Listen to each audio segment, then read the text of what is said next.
The market size of the fantasy sports sector in the United States is estimated to be valued at $9.84 billion. This is 50% more than just a decade ago. And only the wildly popular NFL fantasy is ahead of NBA fantasy in terms of participation. Companies know there are few things we love more than proving we know more about sports than our friends or making money from our knowledge of our favorite league. So today, we're gonna cheat a little bit. If you've stumbled upon this video in the vastness of YouTube, while also playing NBA Fantasy on any of its platforms, you've lucked out. Because we're going to show you the real bargains of the draft that many people overlook and that are poised to have a great season statistically. Those gems that'll lie beyond the first round and will make the difference in getting those extra points. Not that this is a secret, but anyone who doesn't select Nikola Jokic with the first pick is wasting their time. But if you're not that lucky, there are some centers who are always undervalued in most drafts. Montenegrin Nikola Vucevic is one of them. For another year, he'll be the starting center for the mid-tier Chicago Bulls, and despite his 33 years of age, it's to be expected that he'll maintain all his performances. An elite player in scoring, rebounding, and efficiency from all distances, he's also a good playmaker for his position. If you feel like gambling, Zion can be a good option, and I say can because many experts advise against it. The Pelicans forward has only played 37% of the team's games since being drafted, and this season it could happen again. But if one thing is clear, it's that if Zion reaches that turning point in his career, his fantasy owner will have pulled off one of the steals of the season. An elite forward in scoring and shooting percentage, he also rebounds decently and excels in playmaking with some threes mixed in the bag. But most importantly, he's the first offensive option of his team when healthy. For his part, Jordan Poole can get to the point of being a reach in some fantasy drafts this year. Then again, he might not. The Wizards guard is going to have the offensive keys for the first time in his career, and we know he's looking forward to it. Poole's not only going to increase his minutes and volume, but hopefully increase his assist production as well.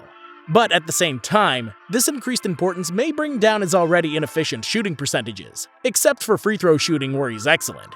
However, we can't expect much on the defensive end beyond a few steals. Keep an eye on Desmond Bane this season because he can be a real gem. He's progressed in every aspect during his 3 seasons in the league, but his playmaking ability is multiplied over the past season.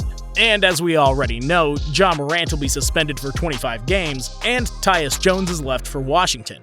An efficient shooter, three-point shooter, free throw shooter, who also scores, rebounds well for his position, and gets assists. And he's also a good defender. He literally has it all. As with Zion, drafting Paul George is a gamble.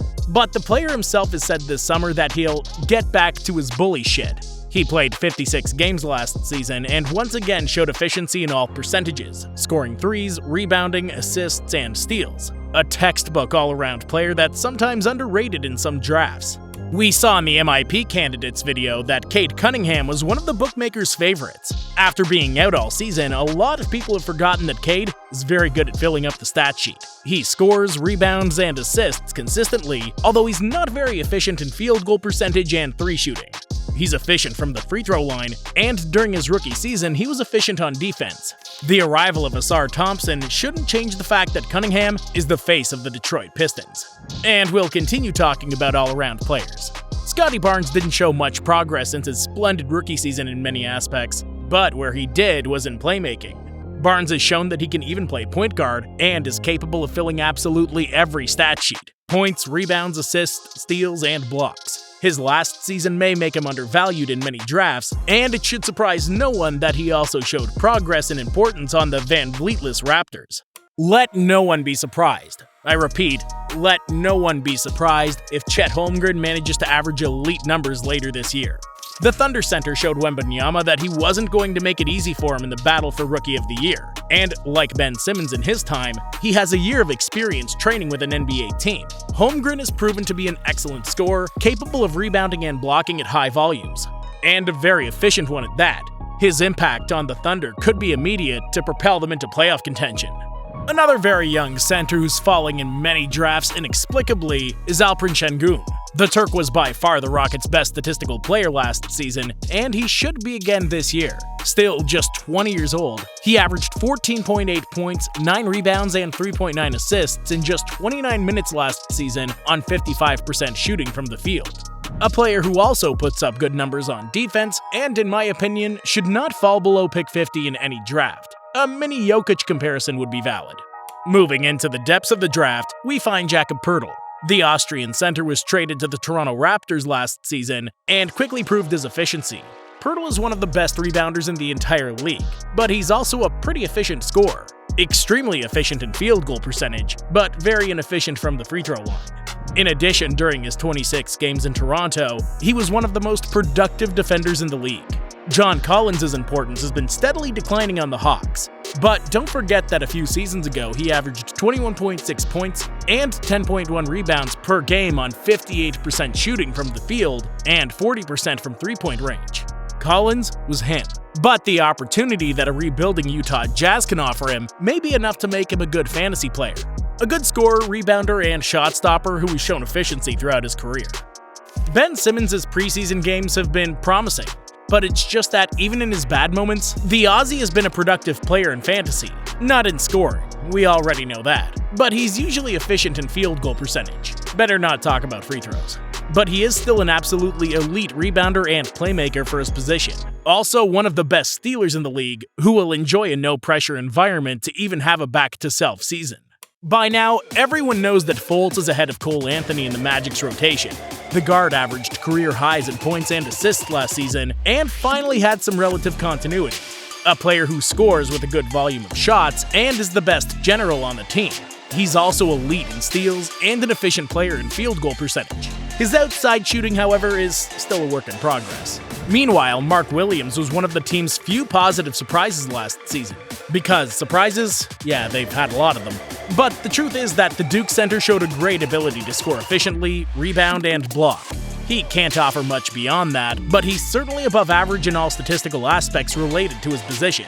How can it be that the MVP of the last World Cup is falling so low in all drafts? Yeah, we know that FIBA basketball and the NBA are very different, but the German Dennis Schroeder is in great shape for his new NBA destination, the Toronto Raptors. He also arrives with confidence to be the point guard that'll be the foundation of the Canadian team's offense, and he'll surely have enough participation in the game.